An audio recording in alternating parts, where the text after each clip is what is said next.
नमस्कार,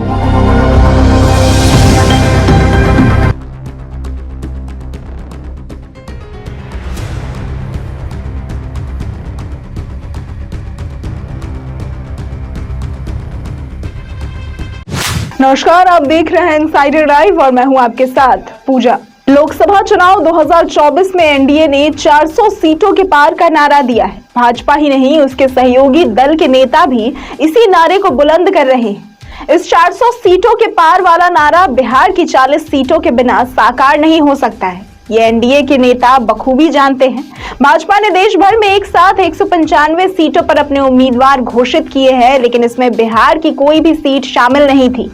इसका बड़ा कारण ये माना जा रहा है कि यहाँ अभी तक फॉर्मूला फिट नहीं हुआ है। कभी कोई नाराज हो जाता है तो कभी किसी की उम्मीदें और महत्वाकांक्षाएं बढ़ने लगती हैं।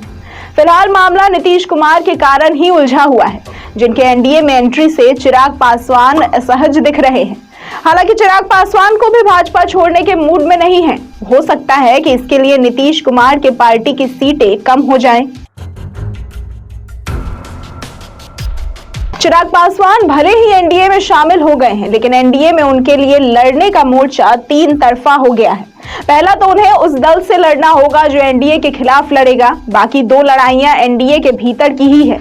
इन दोनों में पहली लड़ाई पशुपति पारस गुट से है, जिनसे चिराग पासवान हर हाल में ऊपर दिखना चाहते हैं। उन्हें हाजीपुर सीट चाहिए ही चाहिए। दूसरी ओर एनडीए में री एंट्री करने वाले जदयू की नजर चिराग पासवान के जमुई सीट पर है।